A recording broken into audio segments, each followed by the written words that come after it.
Major अभिनंदन जिन्होंने UPSC के इम्तिहान को क्लियर किया है, 9 साल की सर्विसेज अपनी जो है वो फ़ौज में दी हैं और इंजरी होने की वजह से वापस लौट कर आए, लेकिन हिम्मत और जज्बे को नहीं छोड़ा।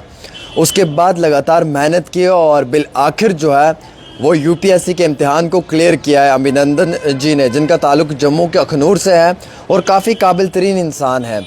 और आज इनके साथ ख़ासी मुलाकात है जिसमें कि अवैस अली भट्ट साहब हैं जो चाणक्य IAS अकेडमी के डायरेक्टर हैं और जिन्होंने इस बारी 7 IAS ऑफिसर्स जम्मू कश्मीर के एडमिनिस्ट्रेशन को और जम्मू कश्मीर के मुस्तकबिल को दिए हैं। बड़ा अहमियत रखने वाला ये इंटरव्यू है। हमारे साथ ख़ास प्रोग्राम में इस वक्त जो है वो अभिनंदन जी भी हैं, अवैस अली साहब भी हैं, दोनों काफ़ी काबिल इंसान हैं। शुरुआत जो है वो हम अभिनंदन जी से करेंगे। सर, मेजर 9 साल की फ़ौज में सर्विसेज, उसके बाद इंजरी हो जाना, वापस लौट कर आना, मेंटली स्ट्रेस भी होगा, एक जहन में ये भी चीज़ होगी कि मैंने एक नई जर्नी शुरू करनी है, एक नए लेवल को स्टार्ट करना है।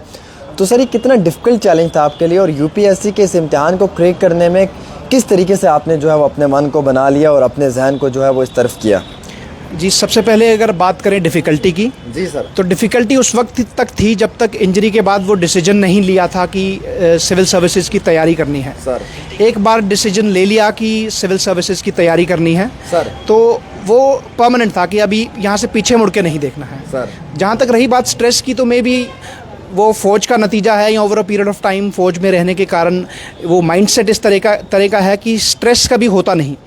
चीज़ डिफ़िकल्ट हो सकती है बट इम्पॉसिबल नहीं। तो बस इसी थॉट प्रोसेस के साथ मैंने सिविल सर्विसेज देने का फ़ैसला किया। सर, आप एक दिन में कितना टाइम अपनी स्टडी को देते थे? कंसिस्टेंसी होना तो ज़रूरी है बट टाइम बाउंड कितना रहता था? ये मैं आपको बता दूं कि क्योंकि ये मेरा दूसरी बार का सिलेक्शन है, तो लास्ट ईयर जब मेरा सिलेक्शन हुआ तो उस वक्त मैं फ़ौज में कार्यरत था, मैं फ़ौज की सर्विस कर रहा था तब तक।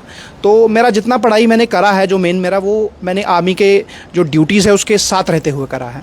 तो आर्मी की ड्यूटीज़ भी देना जी, और साथ साथ में स्टडी भी करना। जी, तो अगर आप मेरे को घंटों के हिसाब से पूछिए तो मैं वो नहीं कहूँगा कि 10-12 घंटे में पढ़ाई कर पाता था, बट विदाउट एनी मिसिंग मेरी कोशिश रहती थी कि लगभग 6 घंटे का जो मैं अपने लिए बेंचमार्क बना के रखता था कि 6 घंटे कुछ भी हो जाए, मैं जितना भी बिजी रहूं, बट 6 घंटे मुझे पढ़ाई करनी ही है।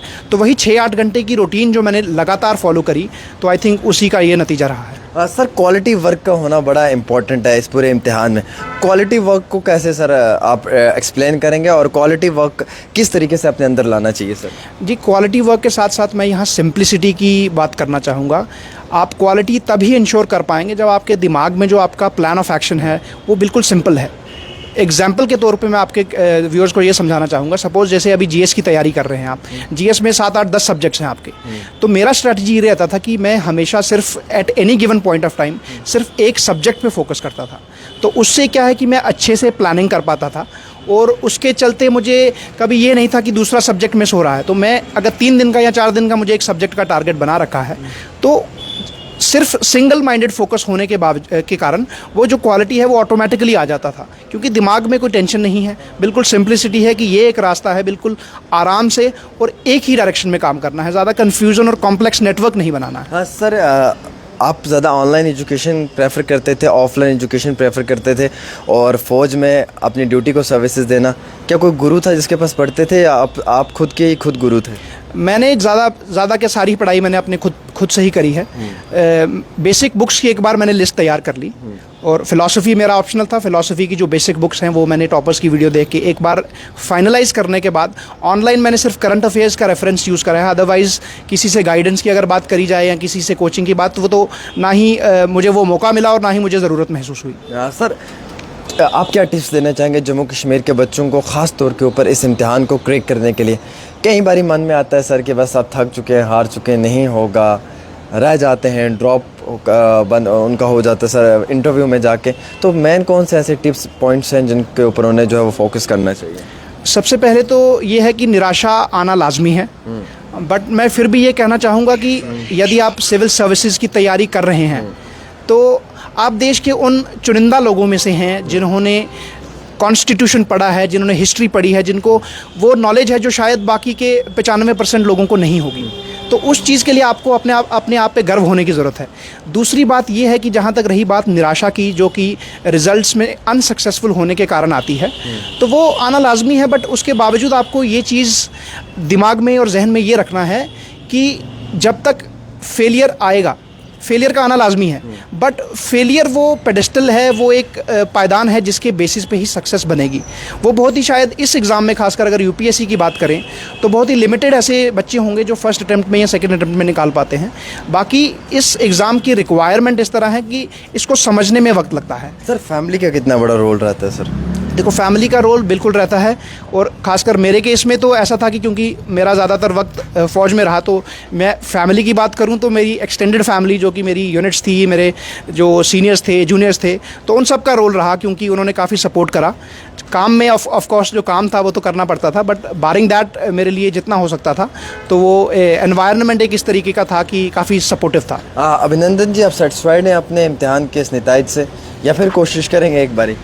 देखते हैं, अभी सर्विस एलोकेशन तक आई थिंक इंतज़ार करेंगे, बट ज़रूरत होगी तो देना चाहेंगे फिर से। सर कंटिन्यूसली सर इतनी डेडिकेशन कहाँ से मिलती है? एक बार ही हम 1 साल पढ़ते हैं सर, एग्जॉस्ट हो जाते हैं, कई सारी फैमिलीज़ के फंक्शंस को डिले कर देते हैं, कई सारे प्रोग्राम्स को आउट कर देते हैं अपनी लाइफ में से, but again and again sir एक बड़ा डिफिकल्ट चैलेंज रहता है सर। ये आपने एक बहुत ही महत्वपूर्ण सवाल पूछा, तो इसका मैं आपको एक उदाहरण के तौर पर एक किस्सा भी सुनाना चाहूँगा। तो रिसेंटली लास्ट ईयर मेरे को रेलवे सर्विस मिला था, तो मेरे ही एक बैचमेट हैं, तो उन्होंने भी एग्ज़ाम दिया था, तो उनका शायद थोड़ा इस एग्ज़ाम में he is not got a good rank, तो वो निराश थे।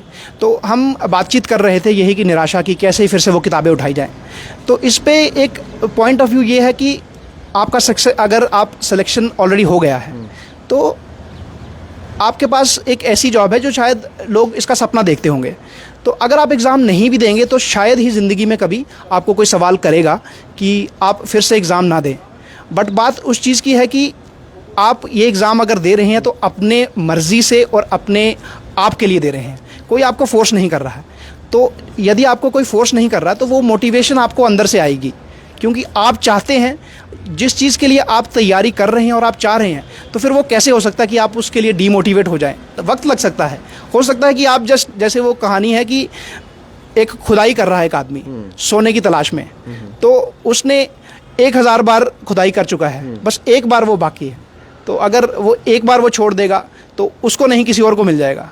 बट निराशा, अगर वो निराशा में रह के अगर वो एक एक्स्ट्रा एफर्ट नहीं डालेगा तो उसको शायद कोई क्वेश्चन ना करे, बट मे बी वो अपने आप को कभी निराश होकर या रिग्रेट से देखेगा कि शायद मैं एक और बार कोशिश कर लेता। बिल्कुल। इंतहाई बहुत अहमियत वाली बातें इन्होंने की हैं। हमारे साथ अवैस अली भट्ट साहब हैं जो सिविल सर्विसेज में बच्चों को कामयाब करने में एक बहुत बड़ा रोल प्ले करते हैं।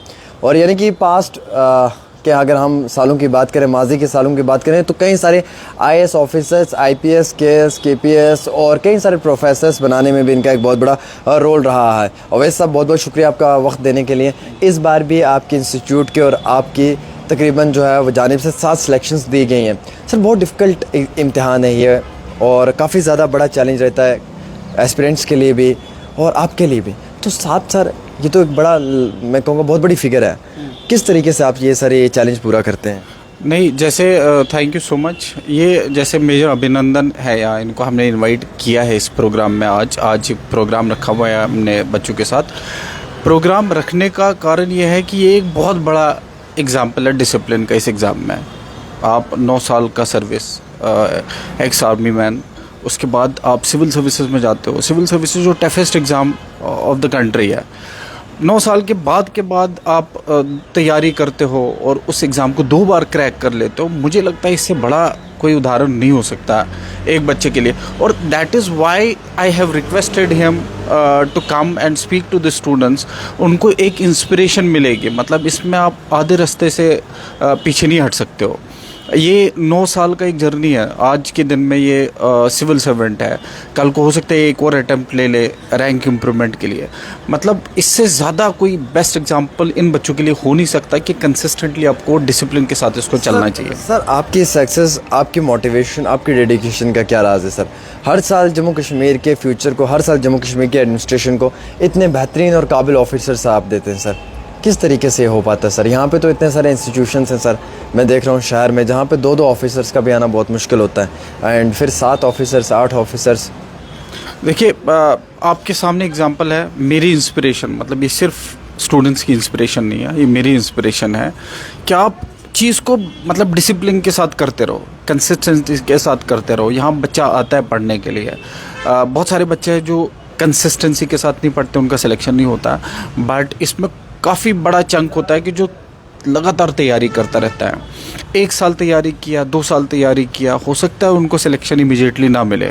जैसे मेजर साहब ने पहले यही बोला है कि इसमें बहुत मुश्किल है एक आधा उसमें अटेम्प्ट में सिलेक्शन होना, बट जो इसमें बना रहेगा, जो डिसिप्लिन के साथ तैयारी करता रहेगा, फिर उन बच्चों को ग्रूम करना, उन बच्चों को तैयारी करने के लिए हमें बहुत ईजी होता है, क्योंकि वो ऑलरेडी डेवलप हो रहे होते हैं। हमें सिर्फ उनको कंसिस्टेंट रखना होता है, गाइडेड रखना होता है, आंसर रेटिंग चेक कराते रहना होता है, मतलब that basic guidance only they need.